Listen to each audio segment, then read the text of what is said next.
तर एक मोठी बातमी समोर येते। गिरीश महाजन वर्षा बंगल्यावर पोहोचलेले आहेत। मुख्यमंत्री एकनाथ शिंदेंची विचारपूस करण्यासाठी गिरीश महाजन हे वर्षा बंगल्यावर पोहोचलेत। काही वेळापूर्वी ठाण्यातून मुख्यमंत्री एकनाथ शिंदे हे सुद्धा वर्षा बंगल्यावर पोहोचले होते आणि त्यानंतर आता गिरीश महाजन हे सुद्धा वर्षा बंगल्यावर पोहोचलेले आहेत। एकनाथ शिंदे यांच्या तब्येतीची विचारपूस करण्यासाठी गिरीश महाजन वर्षा बंगल्यावर पोहोचलेत अशी माहिती समोर येते आहे। मात्र सध्या राज्यात ज्या राजकीय घडामोडी घडतायत त्या पार्श्वभूमीवर या दोन नेत्यांमध्ये राजकीय चर्चा सुद्धा होणार अशी सुद्धा शक्यता समोर येते आहे। अधिक माहिती घेऊया, आपले प्रतिनिधी शुभम उमाळे आपल्या सोबत जोडलेत। शुभम, गिरीश महाजन हे एकनाथ शिंदे यांच्या तब्येतीची विचारपूस करण्यासाठी पोहोचलेत, मात्र सध्याचं वातावरण पाहता राजकीय घडामोडी ज्या वेगाने घडतायत त्या पार्श्वभूमीवर ही भेट आहे।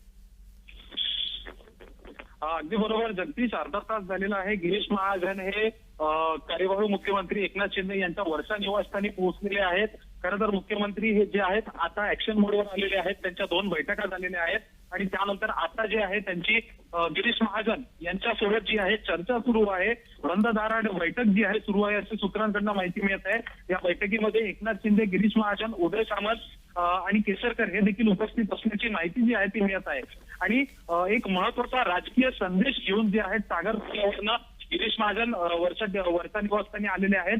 अवघ्या काही वेळाआधी 5:15च्या दरम्यान ते सागर बंगल्यावरनं निघाले होते आणि सागर बंगल्यावरनं थेट ते जे आहेत वर्षा निवासस्थानी आलेले आहेत। तर नेमकं शपथ मात्र शुभम, बंद दाराआड ही चर्चा सुरू आहे। सध्याच्या राजकीय घडामोडी पाहता तुम्ही म्हटल्याप्रमाणे कोणता हा महत्वाचा मेसेज आहे, कुठल्या नेमक्या विषयावर ही चर्चा सुरू असेल?